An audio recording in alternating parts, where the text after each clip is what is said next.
నమస్తే అండి.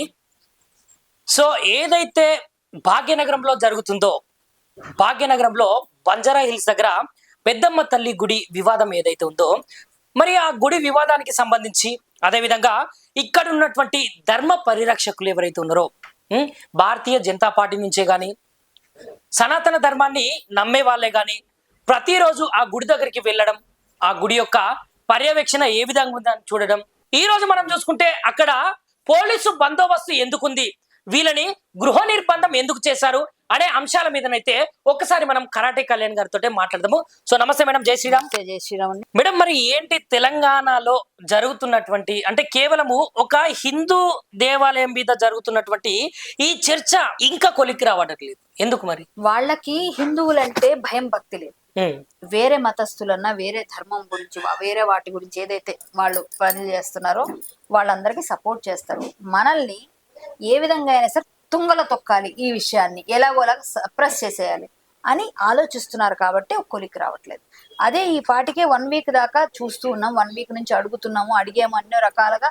మాకు కావాలి, మాకు అమ్మవారి అక్కడే కావాలి, అక్కడే గుడి కట్టివ్వాలి అని అడుగుతున్నప్పుడు 1 వీక్ నుంచి మమ్మల్ని ఇబ్బంది పెడుతూనే ఉన్నారు. అంటే ఏమి ఇస్తాం ఇస్తాం ఇస్తాం ఇస్తాం, ఇప్పుడు రేపు ఎల్లుండి ప్రకటన అన్నారు, సోమవారం ప్రకటన అన్నారు, మంగళవారం ప్రకటన అన్నారు. ఇప్పుడు చూస్తే ఇంతవరకు చేయలేదు. తర్వాత వాళ్ళని పిలిపించుకున్నారు, గుడి వాళ్ళని. మీరు రండి, వాళ్ళు ఎవరొద్దు, ఏ సంఘాలు వద్దు, మీరే రండి అని చెప్పి మమ్మల్ని పక్కకు పంపించుతామని చూసారు. అయినా సరే రాలేదు. వాళ్ళు ఇస్తారేమో పోనీలే సొల్యూషన్ వస్తున్నారు, రాలేదు. ఇప్పటి వరకు కూడా ఈ రోజు మమ్మల్ని మళ్ళీ వాళ్ళు పిలిచి, అమ్మ మీరు అందరూ వచ్చి మళ్ళా మనం ఉద్యమిస్తే తప్ప అవ్వదు అంటే మళ్ళా మేము కుంకుమార్చన లలితా శాస్త్రం పెట్టుకున్నాం, బోనం ఎత్తాం. ఆ రోజు ఇంత గట్టిగా అందరిలోకి తీసుకెళ్ళాం జనాల్లోకి. ఈ రోజు మళ్ళీ లలితా శాస్త్రం బోనం మనం అన్ని వెతుకున్నాం కదా, అమ్మవారి ప్రీతిపాత్రమని ఒక కుంకుమార్చన చేద్దామంటే దీనికి ముందు రోజు నుంచే ప్లాన్ చేసి 500 మందిని ఫోర్స్ని దింపి ఈరోజు తెలంగాణ రాష్ట్ర వ్యాప్తంగా ఉన్న పోలీసు వ్యవస్థలో ఉన్న వాళ్ళందరూ కూడా అక్కడే ఉన్నారు. అంటే మేడం, ఎందుకు మరి ప్రభుత్వమే కానీ ఇక్కడ ఉన్నటువంటి పోలీస్ వ్యవస్థని కానీ ఇంత నిర్లక్ష్య ధోరణితోటి పనిచేస్తున్నది? అంటే అమ్మవారు ఇప్పుడు కేవలం భారతీయ జనతా పార్టీ నుంచే హిందువులు కాదు, ప్రతి ఒక్కరూ హిందువులే. భారతదేశంలో పుట్టినటువంటి వాళ్ళు ప్రతి ఒక్కరూ హిందూ దేవాలయం కోసం పాటు పడాల్సిన అవసరము ఇప్పుడు ఎంతగానో ఉంది. మరి ఎందుకు కేవలము ఒక అమ్మవారి కోసము ఇంత రాజకీయం ఎందుకు? అంటే అక్కడ ప్లేస్ ఏదైతే ఉందో 13 ఎకరాలు ప్రజెంట్, మీరు ఏదో 30-40 ఎకరాలు అంటున్నారు, అక్కడ ఎంత ఉందోనో ప్రజెంట్ ఎప్పుడు పాత ఉండొచ్చు, ఏమైనా జరగచ్చు. 13 ఎకరాలు అంది ఇప్పుడు ఎక్వైర్ చేసి మొత్తం అంతా ఉండదు, అక్కడ ఉంది 30 ఎకరాల దగ్గర ఉంది. బట్ ఓకే, 13 ఎకరాలు బయటికి తీసుకొచ్చారు ఏదైతే అయిందో. ఇప్పుడు దానిలో 1 ఎకరం ఇచ్చినా కూడా తక్కువేనండి అమ్మవారికి, 2 ఎకరాలు ఇచ్చినా తక్కువేనండి. కానీ మేము అంతా అడగలేదే. మాకు అమ్మవారు అక్కడ గుడి ఉంది, అక్కడ శక్తి ఉంది, అక్కడ అమ్మవారి తాలూకా ఏదైతే మేము 500-1000 గజాలను కూడా మేము మాట్లాడాం, మేము ఇంత అని మాట్లాడాం. యాక్చువల్గా వాళ్ళే 1000 గజాలు వేరే తెలుస్తామని వాళ్ళని పిలిచారు. మాకు ఎక్కడో వద్దు, 1000 గజాలు మాకు ఇక్కడ ఇవ్వండి అని అడిగాం. ఇప్పుడు మీరు ఆ 1000 గజాలు అక్కడే ఇవ్వచ్చు, ఎందుకంటే అంత పెద్ద ప్లేస్లో మీరు ఆ 1000 గజాలు ఇవ్వచ్చు కదా. ప్లేస్ లేదు, దారి లేదు. అంతకుముందు వాళ్ళు ఏమంటున్నారు, గుళ్ళు వాళ్ళు, మేము గుట్టలు పుట్టలు ఎక్కి వెళ్ళాము లోపలికి, అలాగే ఇప్పుడు కూడా వెళ్తాం, మీరు ఇవ్వండి అది ఎక్కడ, మేము ఎట్లా వెళ్ళాలి, మేము వెళ్తాం, ప్లేస్ ఎట్లా చేసుకుంటాం కానీ అని అన్నారు. అంటే అక్కడ ఉన్నటువంటి కమ్యూనిటీకి చెందిన వాళ్ళు ఏమంటున్నారంటే, పెద్ద వాళ్ళు, అసలు ఇక్కడ టెంపుల్ ఉన్న విషయం అసలు ఎవరికి తెలియదు, బయట ప్రపంచానికి కూడా తెలియదు. అట్లాంటప్పుడు ఇక్కడ ఒక గుడి ఉందని మీరు ఎట్లా నిర్ధారిస్తారు? సుమారు 80 సంవత్సరాలు 90 సంవత్సరాలు అని చెప్తున్నారు కదా, కేవలము బోనాల పండుగను ఉపయోగించుకొని ఇప్పుడు ఇక్కడ ఒక గుడి వెలిసింది అని ఒక మాయ మాటలు చెప్పుకుంటా నాటకాలు బూటకాలు ఆడుకుంటూ చేస్తుంది. అక్కడ ఆ కమ్యూనిటీకి చెందిన వాళ్ళే కావచ్చు, లేదంటే ఆ కమ్యూనిటీ చెందిన వాళ్ళంటే ఎవరు వాళ్ళు? ఏది ఇప్పుడు గుడి పెద్దమ్మ తల్లి గుడి కూలగొట్టడానికి సహకరించిన వాళ్ళు ఎవరైతే ఉన్నారో వాళ్ళు దొంగలకి సహకరిస్తున్నప్పుడు దొంగ మాటలు చెప్తారు కదా, వాళ్ళు ఎట్లా క్లియర్ గా ఒప్పుకుంటారు? వాళ్ళు దొంగలకు సహకరిస్తున్నారు. ఎవరెవరికైతే సపోర్ట్ చేస్తున్నారు, ఎంఆర్ఓ వాళ్ళు వీళ్ళందరూ కలిసి ఒక తాటి మీదకి వచ్చినప్పుడు వీళ్ళు ఎందుకంటే మాకు చెప్తారు. అక్కడ అమ్మవారిని నేను వెళ్ళి చూశాను, లోపలికి పంపించారు. ఆ రోజు మమ్మల్ని ఒక 5 లోపలికి విడిచిపెట్టారు, నాయకులందరినీ. అక్కడ నిశానా ఉందండి. అది ఇప్పుడు ఈ రోజు రాత్రి వేసేస్తే వచ్చేస్తుందా? ఆ పెయింట్లు గాని, ఆ చారలు గాని, అమ్మవారిని పెట్టిన నమూనా అవన్నీ ఇప్పుడు వచ్చేస్తాయా? ఈ రోజు రాత్రి మేము పెట్టేస్తే వస్తాయా? కాదు కదా. కన్ఫర్మ్ గా ఎప్పటి నుంచి అమ్మవారు వెలిసింది అన్నది నిజం, వాళ్ళ నమ్మకం నిజం. ఆ నమ్మకాన్ని మేము నమ్ముతున్నాం. సరే, వీళ్ళు తర్వాత ఉత్సవ విగ్రహం కింద పెట్టుకున్నారు, అమ్మవారిని తీసుకెళ్లిపోయి ట్రాలీలో పడేశారు, ఎక్కడో పెట్టేశారు, ఇవన్నీ చేశారు. కానీ కమ్యూనిటీలో ఉన్న వాళ్ళకు కొంతమందికి, వాళ్ళకి అక్కడ ఉన్న వాళ్ళకి కొంత నాలెడ్జ్ ఉండొచ్చు, వాళ్ళ ఆ పార్టీ వాళ్ళ ఉండొచ్చు. వాళ్ళు ఎందుకు చెప్తారు? వాళ్ళ మాట ఎవరు నమ్ముతారండి? మా దగ్గర ఫోటోలు ఆధారాలు ఉన్నాయి, రండి చూపిస్తాం. సో ఇంకొకటి, ఈ సమాజంలో క్రైస్తవానికి సంబంధించి అదేవిధంగా ముస్లిం మైనారిటీకి సంబంధించి ఏ ఒక్క గుడి మీద కానీ లేదంటే ఏ ఒక్క దేవుళ్ళ మీద కానీ ఒకసారి దాడి జరిగిందని అనుకుందాము, దాడి జరిగితే వాళ్ళందరూ ఏకమవుతారు. ప్రభుత్వం కూడా వెంటనే చురుక్కులు హవాక్కులు చేసుకుంటే వెంటనే చర్యలు తీసుకుంటది. మరి ఇప్పుడు పెద్దమ్మ తల్లి టెంపుల్లో జరిగినటువంటి ఇంత ఏదైతే ఉందో ఇంత ఉద్రిక్తంగా జరుగుతుంది కదా, మరి దీనికి ఎందుకు ఇంత తొందరగా స్పందించడం లేదు ఈ ప్రభుత్వం? అంటే ఈ ప్రభుత్వానికి హిందువుల ఓట్లు గాని హిందువుల గురించి గాని పట్టించుకోవాల్సిన అవసరం లేదని వాళ్ళు ఫీల్ అవుతున్నారు. వీళ్ళకి ఖచ్చితంగా రాబోయే ఎలక్షన్ ఎక్కడ జరిగినా, అలాగే ఇంకా ముందు జరగబోయే మున్సిపల్ ఎలక్షన్స్ లో అన్నిట్లో కూడా బుద్ధి చెప్తారండి. ఈ ప్రభుత్వానికి హిందువులు అంటే ఏంటో, వాళ్ళ తాలూకు సత్తా ఏంటో చూపించే టైం వచ్చింది కాబట్టి అమ్మవారి రూపంలో బయటపడింది. వాళ్ళకి చిత్తశుద్ధి లేదు. ఉంటే ఈ పాటికి రేవంత్ రెడ్డి గారు ఏదో ఒక ప్రకటన చేసేవాడు. ఈవెన్ కొండా సురేఖ గారు కూడా మాట్లాడట్లేదు. ఇన్ఛార్జ్ మినిస్టర్ ఒక్క పొన్నం గారు మాట్లాడతారు. ఆయన తప్ప ఈవిడ ఎందుకు మాట్లాడలేదు? ఈవిడ కదా దేవాదాయ ధర్మశాఖ, ఆవిడ కదా మాట్లాడాలి. ఆవిడ ఎందుకు మాట్లాడట్లేదు? ఆవిడకి రాలేదా ఇంకా? రేవంత్ రెడ్డి గారి నుంచి ఇంకా రాలేదకి ఎందుకు మాట్లాడట్లేదు? ఆవిడ కదా మాట్లాడాలి. ఆడపిల్లగా బోనం ఎత్తుకొని ఫోటోలు దిగడం కాదు కదా, బోనం ఎత్తిన ఆడపిల్లని అరెస్ట్ చేయడం, ఏవన్గా కేసులు పెట్టడమా వీళ్ళ ప్రభుత్వం చేసేది? వీళ్ళకి బుద్ధి చెప్పే రోజులు దగ్గరలో ఉన్నాయి కాబట్టి అమ్మవారి రూపంలో బయటకు వచ్చింది. వాళ్ళ తాలూకా పద్ధతులు ఏంటో బయటికి రావాలి. హిందుత్వవాదులు ఏ విధంగా ప్రవర్తిస్తున్నారు, వాళ్ళ మీద ఏ విధంగా కేసులు పెడుతున్నారు, ఆడవాళ్ళని ఏ విధంగా హింస పెడుతున్నారు, మొన్నటి నుంచి జరుగుతున్న విషయం ఇవన్నీ కనిపించట్లేదా? జరుగుతున్నవన్నీ చూస్తుంటే అర్థం కావట్లేదా? ఖచ్చితంగా మేము ఫైట్ వదలమండి. మా వరకు మా అమ్మవారి కోసం, దేశం కోసం, ధర్మం కోసం నారీ శక్తి పవర్ ఏంటో, హిందుత్వవాదుల పవర్ ఏంటో, దేశవ్యాప్తంగా ఉన్న హిందుత్వవాదులందరూ ఏకమైన కూడా ఆశ్చర్యపోకర్లేదు. ఇదైతే క్లియర్. ఇంకొక విషయం ఏంటంటే, అమ్మవారికి ఇష్టమైనటువంటి కుంకుమార్చనలే కావచ్చు, సహస్రనామాలే కావచ్చు, ఆ బోనాలే కావచ్చు, మన సంస్కృతి మన సాంప్రదాయంలో బోనం అనేది చాలా ప్రత్యేకమైనది. సో మరి అలాంటి బోనాల ఉత్సవం కూడా మీరు అక్కడ చేసిర్రు. మీరు కూడా బోనం ఎత్తుకున్నారు. కొన్ని సందర్భాలలో బోనం కూడా కింద పడడం జరిగింది. అంటే ఒక పవిత్రమైనటువంటి అమ్మవారికి బోనం ఎత్తుకునే విధానంలో బోనం అనేది కింద పడే విధంగా అక్కడ ఉన్నటువంటి పోలీసులు ఒక ఆడపిల్లని కూడా చూడకుండా చేతులు పట్టి లాగడము, బోనాలకు ఆటంకం కలిగించే విధంగా వాళ్ళు ప్రవర్తించడము. సో దీన్ని అంతటిని చూస్తుంటే మీరు కలత చెందారనే విషయం అయితే మాకు తెలిసింది. సో మీరు ఏ విధంగా చెప్తారు మరి జనాలకి? హెల్త్ కూడా బాగాలేదండి ఆ రోజు నాకు. కానీ అమ్మవారి కోసం మేము భక్తురాలిగా నేను బోనం ఎత్తాను. కాళ్ళకి చెప్పులు లేవు, అక్కడన్న రాళ్ళు రప్పలు మేకులు అన్ని గుచ్చుకున్నా, ఇటువైపు బోనం ఉంటే ఇటులాగా అటులాగా కాళ్ళ మీద అక్కడ పొట్ట మీద దెబ్బలు, ఎక్కడ పడితే అక్కడ దెబ్బలు, చీరలు బట్టలు కవి కూడా లాగేశారు. అంటే అక్కడ ఉన్న సిచ్యువేషన్ అట్లా ఉంది. అంత భీకరమైన సిచ్యువేషన్ క్రియేట్ చేశారు. అయినా మేము బోనం వదలలేదు అమ్మవారికి సమర్పించాలని. తీసుకెళ్ళి ఆ బోనాన్ని సమర్పించాకే నేను కొంతసేపు అయితే కళ్ళు తిరిగి తిండి లేదు, నిద్ర లేదు, జ్వరం, ఒక టాబ్లెట్ వేసుకోలేదు ఆ రోజు. ఈ గొడవలో తొక్కిసలు అట్లా చాలా ఇబ్బంది పడి ఒక 2-3 రోజులు సఫర్ అయ్యాను నేను ఇంకా బాగా. కానీ ఆడవాళ్ళని కూడా చూడకుండా లేడీ పోలీసులను పెట్టినా, వాళ్ళు నా పర్సనాలిటీకి వాళ్ళు ఎంత ఉన్నారు, వాళ్ళు అటు నుంచి ఇటు నుంచి ఎక్కడెక్కడ కొడుతున్నా, ఎంత జరిగినా ఏం జరిగినా జెంట్ పోలీసులు చుట్టూ ఉండడం వల్ల వీళ్ళందరూ వచ్చి నా మీద ఎంత కష్టపడ్డామో ఆ రోజు వీడియోలు విజువల్స్ మీకు కనిపించాయి. దానికి క్లియర్ గా మీకు ఎవిడెన్సెస్ ఉన్నాయి. అంటే ఇది ప్రభుత్వం తాలూకా తీరు. ఆడపిల్లలు బోనం ఎత్తుకుంటే బోనాల పండుగ జరిగిన తెల్లవారి నుంచి ఇంత ఘోరమైన బోనం ఎత్తుకోవడం కూడా తప్పు. మీ మీద అరెస్ట్ పెడతాం, మీ మీద పీడీపీపీ యాక్ట్ పెట్టేశారు, ఏదో ఇవన్నీ యాక్ట్లు పెట్టేసి 16 సెక్షన్స్ పైన నా మీద A1గా చేశారంటే బోనం ఎత్తడం తెలంగాణలో తప్పు. బోనం ఎత్తడం ఈ ప్రభుత్వం తప్పు. ప్రభుత్వానికి నచ్చకుంటే ఏదైనా కేసులు పెడతారు. అమ్మవారి కోసమైనా సరే, ఎక్కడ ఎవరి కోసమైనా సరే మాకు అస్సలు ఏ విధమైన స్వేచ్ఛ లేదు. ఈ తెలంగాణలో రజాకార్ ప్రభుత్వం నడుస్తుంది క్లియర్ గా.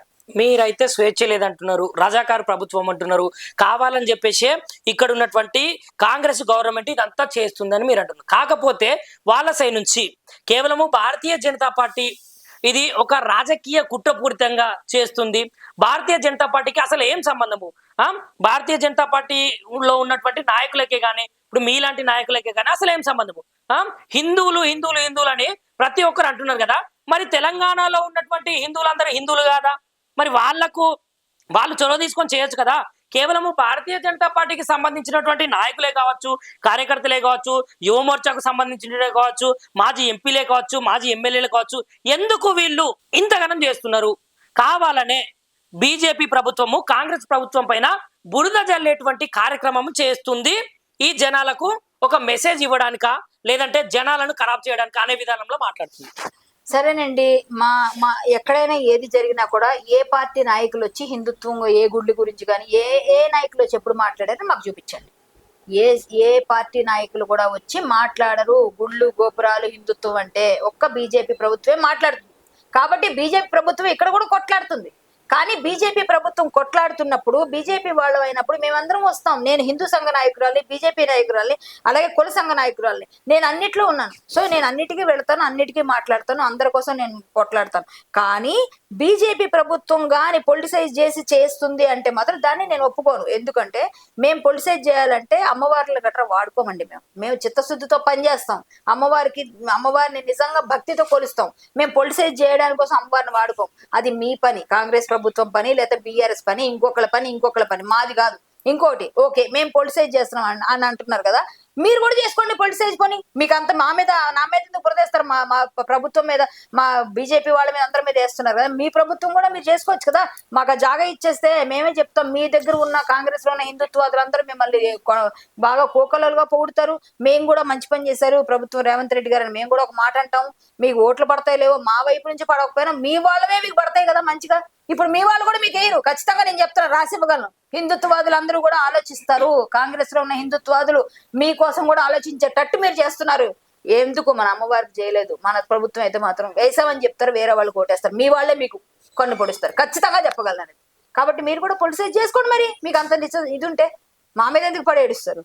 చేతగాక డొంక ఎతకడం అనమాట, అంతే. సో ఇంకొక విషయం, ఇంకొక కోణంలో మనం చూసుకుంటే భారతీయ జనతా పార్టీ రాష్ట్ర ఉపాధ్యక్షులు, అదేవిధంగా మాజీ ఖైరతాబాద్ ఎమ్మెల్యే చింతల రామచంద్రారెడ్డి గారితో సహా అక్కడికి చాలా మంది పెద్ద పెద్ద నాయకులు వచ్చారు. సో ఆ రోజు వచ్చినప్పుడు చింతల రామచంద్రారెడ్డి గారు కూడా ఏమన్నారంటే, మీకు చేత కాకపోతే గుడి బాధ్యతలు మాకు అప్పగించండి, నా సొంత నిధులతోటి మా ప్రభుత్వము ఏదైతే భారతీయ జనతా పార్టీ ఉన్నదో భారతీయ జనతా పార్టీ తరఫున నేను నిలబడి అక్కడ గుడి ప్రతిష్టాపన చేస్తా, ప్రాణ ప్రతిష్ఠ కూడా చేస్తా అని చెప్పినప్పటికీ దాదాపు ఇప్పటికీ 20 రోజుల కాలం అయింది. ఇప్పటికి కూడా కేవలము ఈ ప్రభుత్వం స్పందించకుండా ఎందుకు ఇంత నిర్లక్ష్యంగా ఉందంటారు? మరి మా భారతీయ జనతా పార్టీ నాయకుడు చింతల రామచంద్రారెడ్డి గారు కానీ తీసుకున్నారు అనుకోండి బాధ్యత, ఎవరికి వస్తుందండి పేరు? వాళ్ళకి పేరు ఇవ్వడం ఇష్టం ఉండదు. ఇప్పుడు ఆయనకు వచ్చేసేదేమో పేరు అని చెప్పేసి ఏం మాట్లాడరు. వీళ్ళే కట్టాలి, వీళ్ళే చేయాలి. కాకపోతే అక్కడికక్కడ వేరే ధరిస్తారు. వేరే ధర మాకు వద్దు. వీళ్ళకి వేరే వాళ్ళ క్రెడిట్ వెళ్ళిపోకూడదు. ఆయన చేసేస్తారు పాపం, కరెక్టే. ఆయన గుడ్లన్నా దేవుడు అని ఇష్టం కాబట్టి ఆయన చేస్తారు. సో సహజంగా భక్తులందరూ ముందుకు వస్తారు. సో అయిపోతుంది. కానీ వీళ్ళకి పోతుంది కదా, కాంగ్రెస్ ప్రభుత్వం ఇంత ఘోరం చేసింది, దాన్ని బ్యాడ్ వెళ్ళిపోతామని బెంగ. అందుకే ఇవ్వరు అవకాశం. ఆయనకి ఇస్తే ఆయన కడతారు, ఇవ్వకుండా ఏం చేస్తారు? వీళ్ళు కట్టట్లేదు, ఇక్కడ జరుగుతుంది, ఇంకా రావణ కష్టంలో కాలుస్తూ ఉన్నారు. సో నేను అనేది ఏంటంటే, వీళ్ళు కట్టి ఎలా యథాస్థానంగా ఎవరైతే కూల్చారో వాళ్ళే అదే. ఇంకొక విషయం, ఎంఆర్ఓ పైన ఎవరైతే పోలీసులు మా మీద లేనిపోని కేసులు పెట్టారో, ఎవరైతే మమ్మల్ని అన్నారో, వాళ్ళ డ్యూటీ వాళ్ళు చేసి ఉంటారు కరెక్టే, కానీ వాళ్ళ మీద మాత్రం చర్యలు. మేడం అంటే ఇప్పుడు నేను అడుగుతున్నా ఏమంటే, కరాటే కళ్యాణ్ గారు ఏమన్నా తప్పు చేసిరా? తప్పు చేయలేదు. మరి తప్పు చేయనప్పుడు ఒక అమ్మవారి యొక్క గుడి రక్షించే యొక్కటువంటి ధర్మ స్థాపన కోసము పోరాడుతున్నప్పుడు మరి కరాటే కళ్యాణ్ గారి మీద ఏవన్ ముద్దాయిగా కేసులు ఎందుకు పెడుతున్నారు?